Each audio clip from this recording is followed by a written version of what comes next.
سورۃ البقرہ آیت نمبر 286۔ اعوذ باللہ من الشیطان الرجیم، بسم اللہ الرحمن الرحیم۔ لا يكلف اللہ نفسا الا وسعها لها ما كسبت وعليها ما اكتسبت ربنا لا تؤاخذنا إن نسينا أو أخطأنا ربنا ولا تحمل علينا إصرا كما حملته على الذين من قبلنا ربنا ولا تحملنا ما لا طاقة لنا به واعف عنا واغفر لنا وارحمنا أنت مولانا فانصرنا على القوم الكافرين۔ لفظ ترجمہ ہے لا نہیں، یکلفو تکلیف دیتا، اللہ تعالی عز وجل نفساً جان کو الا مگر وسع گنجائش ہا اس کی لا واسطے ہا اس کے ما جو کسبت کمایا اس نے، وا اور علی اوپر ہا اس کے ما جو اکتسبت کیا اس نے۔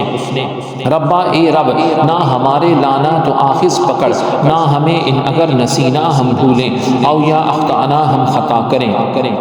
ربا اے رب، نہ ہمارے وا اور لانا تحمل ڈال علی اوپر، نہ ہمارے اسرن بوجھ کما جسے حملتا ڈالا تو نے ہو اسے علی اوپر الذین ان کے جو من سے قبلی پہلے، نہ ہم ربنا اے رب، نہ ہمارے وا اور لانا تحمل ڈال، نہ ہم پر ما جو لا نہیں طاقت لا واسطے، نہ ہمارے بھی ساتھ ہی اس کے، وا اور اعفو درگزر کر، نہ ہم سے عن سے، نہ ہم وا اور اغفر بخش، لا واسطے نہ ہمارے، وا اور ارحم رحم کر، نہ ہم پر انتا تو مولا مالک نہ ہمارا، فاپس انصر مدد کر نہ ہماری علی اوپر القومی قوم الکافرین کافروں۔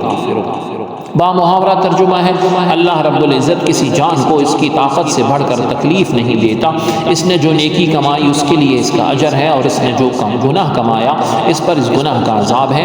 اے ہمارے رب، اگر ہم بھول جائیں یا خطا کر بیٹھیں تو ہماری گرفت نہ فرما، اے ہمارے رب، اور ہم پر اتنا بھی بوجھ نہ ڈال جیسا کہ تو نے ہم سے پہلے لوگوں پر ڈالا تھا، اے ہمارے پروردگار، اور ہم پر اتنا بوجھ بھی نہ ڈال جسے اٹھانے کی ہم میں طاقت نہیں، اور ہمارے گناہوں سے درگزر فرما اور ہمیں بخش دے اور ہم پر رحم فرما، تو ہی ہمارا کارساز ہے، پس ہمیں کافروں کی قوم پر غلبہ عطا فرما۔ آیت کی تفسیر میں فرمایا گیا لا یکلف اللہ نفسا الا وسعها، اللہ رب العزت کسی جان پر اس کی طاقت کے برابر ہی بوجھ ڈالتا ہے۔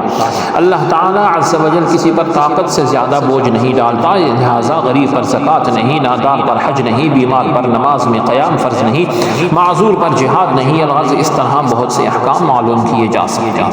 آگے ارشاد ہے لہا ما کسبت، کسی جان نے جو نیک اعمال کمایا وہ اسی کے لیے ہے، آدمی کے اچھے عمل کی جزا اور اس کے برے عمل کی سزا اسی کو ملے گی۔ یہ آیت مبارکہ آخرت کے ثواب و عذاب کے بارے میں ہے، لیکن اس کے ساتھ اس طرح کا معاملہ دنیا میں بھی پیش آتا رہتا ہے کہ ہر آدمی اپنی محنت کا پھل پاتا ہے، محنت والے کو اس کی محنت کا صلہ ملتا ہے، جبکہ سست و کاہل اور کامچور کو اس کی سستی کا انجام دیکھنا پڑتا ہے۔ لوگوں سے بھلائی کرنے والا بھلائی پاتا ہے اور ظلم کرنے والا خود بھی زیادتی کا شکار ہو جاتا ہے۔ آگے ارشاد فرمایا دعا تھی ربنا لا تؤاخذنا، اے ہمارے رب ہماری گرفت نہ فرما۔ یہاں سے اللہ تعالی عز و جل نے اپنے مومن بندوں کو ایک اہم دعا کی تلقین فرمائی ہے، اور وہ اس طرح اپنے پروردگار سے عرض کرتے ہیں۔ دعا کا مفہوم ترجمے سے واضح ہے، اس دعا کو زبانی یاد کر لینا چاہیے۔ سورہ بقرہ کی ان آخری دو آیتوں کی بڑی فضیلت ہے۔ حضرت جبیر رضی اللہ عنہ سے روایت ہے رسول اللہ صلی اللہ علیہ وسلم نے ارشاد فرمایا اللہ تعالی نے سورہ بقرہ کو ان دو آیتوں پر ختم فرمایا ہے جو مجھے اس کے عرش کے خزانے سے عطا ہوئی ہیں، لہٰذا انہیں سیکھو اور اپنی عورتوں کو سکھاؤ کہ یہ نماز یعنی نماز میں ان کی قرأت کی جاتی ہے اور وہ قرآن اور دعا ہے۔ آگے فرمایا کما حملتہ علی الذین من قبلنا، جیسا تو نے ہم سے پہلے لوگوں پر رکھا تھا بوجھ۔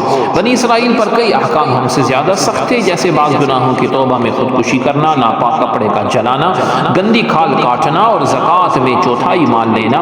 اس کے مقابلے میں ہم پر نہایت آسانیاں ہیں۔ لہٰذا اعتراف نعمت کے طور پر یہاں دعا میں عرض کیا جا رہا ہے کہ ہمارے رب اور ہم پر بھاری بوجھ نہ رکھ، جیسا کہ تو نے ہم سے پہلے لوگوں پر رکھا تھا۔